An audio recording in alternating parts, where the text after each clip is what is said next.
Hey there guys, and welcome back to the channel. Welcome here if it's your first time. Now, we got something rather special today. Look, being in the position I am, I review, as you might know, many different IEMs and headphones, lots of audio gear. Every now and then something comes along that just reignites my passion in such a, strong way that this is why I do these reviews. It's for moments like these where I get to share my passion about something with you people out there. Today is one of those days because I'm reviewing the IO Audio Volare IEMs. Let's get it.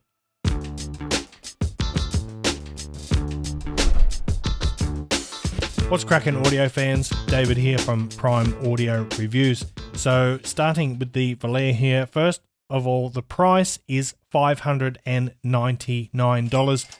So yeah, it's expensive. We are in that kind of mid-tier realm. It's more money than a lot of people are willing to spend, but it's a lot less than those flagship IEMs that we see a lot of the time. So in terms of driver configuration, we've got one dynamic driver, 4 balanced armatures, and 4 electrostatic or EST drivers in here. And that is the box. I won't go through the unboxing. It's a pretty cool box, and they do supply a good variety of ear tips inside. The accessories are all pretty good. I'm sure there's other videos or some photos online if you want to see all that stuff, but I just want to dive right in. I will show you the case that comes with the IEMs. That's it there. And it's pretty nice. It feels really high quality. And you might be thinking, it's not much good. You can't do much with that. But actually, you can just remove that foam insert and the top one as well if you desire. So yeah, it's a nice little case. But let's bring the IEMs in now because they are really stunning. I love this design. They are all resin. And as you can see on the face plates there, we've got these, I don't even know how to describe it, really intricate pattern there, sort of underneath the clear resin top of the face plate there. So you get a little bit of dimensionality under there as well. I really, showing you is the best way for me to describe it because it's hard to put into words, but look at that, really pretty. And on the inner side, it's got this glittery, sparkly finish, which is really nice. I mean, that is something we don't see in cheaper IEMs. We do see a lot of resin shells in similar style to this, but just looking and touching these, you can tell that there's a little bit more to them than your general entry-level IEMs. And in terms of comfort, at least for my ears, these are fantastic. I can wear these. I have worn these all day long on more than one occasion.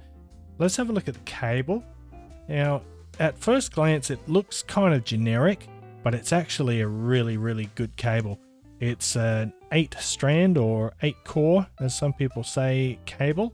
Just a matte black finish. It handles beautifully, no microphonics. I do like a thicker cable like this. I know some people prefer thinner ones, but I like this. It doesn't tangle easily. It handles beautifully. It's just a pleasure to use. And it is also modular. So check this out. It's got this little sleeve that you can unscrew there. And then you can simply pull the plug out or the termination out. And it's just a 4-pin connector like that. Super simple and effective. And it just, this cable is fabulous. I love it. Alrighty, let's get into the important part. Although, the physical aspect of these is amazing. They're just such an awesome shell. But let's talk about the sound. And this is what gets me really excited about the Volare. And we'll throw up a graph. It doesn't look that special, honestly. There are other IEMs that look similar on the frequency response as this. But like I've said before, you cannot judge the end result of the sound, of the audio quality by the graph alone. And this is one of those cases. And let's start off by talking about the bass. And Volare's bass, in a word, it's just outstanding. Well, that's 3 words, but you know what I'm saying. It exhibits all the qualities that we audiophiles look for in the low frequencies, such as punch, impact, authority, definition, and texture. The quality of the bass alone here is really, it's almost enough to justify the price of entry. Like, I know they're expensive, but the quality of the bass alone is just about worth, hitting that buy button on this IEM. The depth and the reach of the sub bass, it's captivating. The mid bass is vibrant, it's immersive, yet the bass is not intrusive in any way. It doesn't muddy or veil the mid range, it doesn't bleed over. Kick drums have a nice slam, bass synths shake you to the core, like you get really nice low down sub bass rumble. The mid bass is authoritative, but it's very clean, it's very well defined, there's excellent layering in the bass. I just cannot put into words how satisfying the bass is here, yet it's not excessive in any way in terms of quantity. It very much steps out of the way to let the mids and the treble shine through when it's needed, but at the same time you just feel this confident underlying bass. It's just so reassuring and captivating. And then in terms of mid-range, I would say it's really enchanting. It's presented with a fairly neutral tone and a neutral note size, yet at the same time it's still rich and vibrant. It's a very spacious mid-range where each element and instrument is separated by pure blackness or a pure black background, but at the same time each note is full-bodied and natural. It's got the musical notes have got good density, so they feel visceral, like you could reach out and touch them. At times, I would almost say the mids are a touch on the dry side, but then on the next track, I'll just be completely blown away again by the richness, the saturation, yet that neutrality and just transparency in the mid-range. So vocals are delivered with clarity, richness, subtlety, and a luxurious quality all at the same time. The mid-range exemplifies resolution. So if you hear this word resolving, resolution, the mid-range here is just the perfect example of that. It masterfully blends complex rhythms and melodies with profound resonant tones. So you get all the technicalities and all the musicality wrapped into one.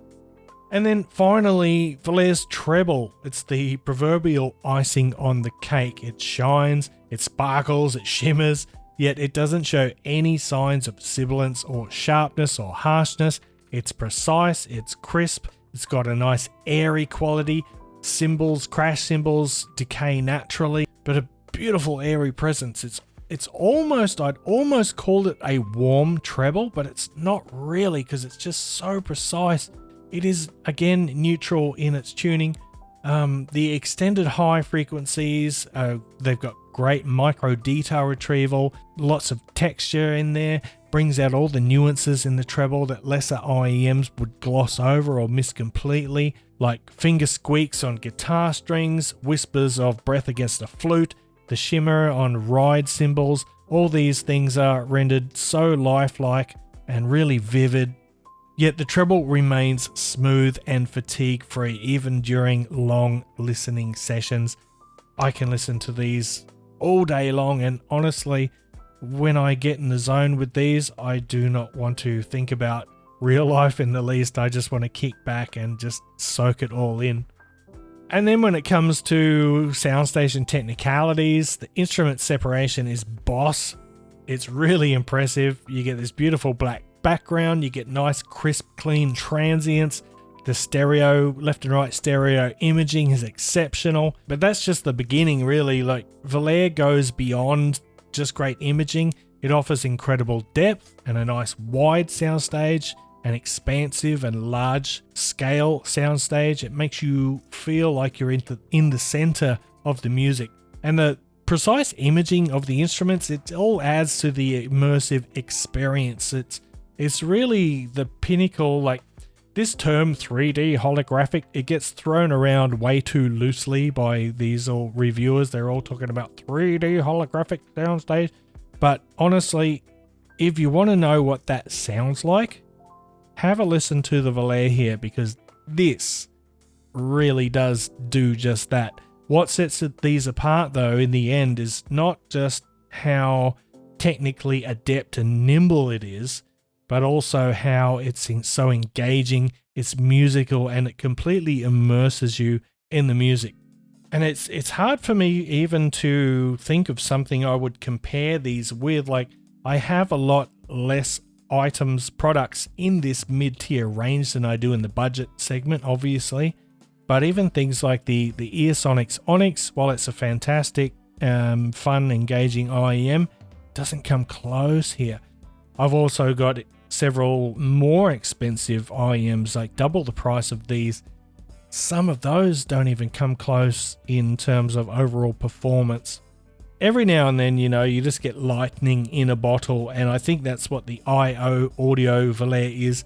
It is now, it's one of my favorite IEMs of all time across all price ranges, and that's just a testament to how good these really are. I absolutely adore them. 100% recommend these. Look, if you've been sitting on the fence in that lower entry level price range and you're thinking, yeah, is it really worth spending more? In this case, it is. Yes, the diminishing returns in audio is a very real thing. But in this case, I've had these for weeks. I've been listening to them almost every day, and I'm still just can't believe how good they are. So with that said, I think I'm going to wrap it up there. That's the IO Audio Volare. Thanks for watching the video. If you liked it, give it a thumbs up, Parfam Audiophile style. If you're new here, consider hitting that subscribe button before you go. Would really appreciate that. And if you would like to support the channel, check out my Patreon link down below. And until next time, I'll see you later.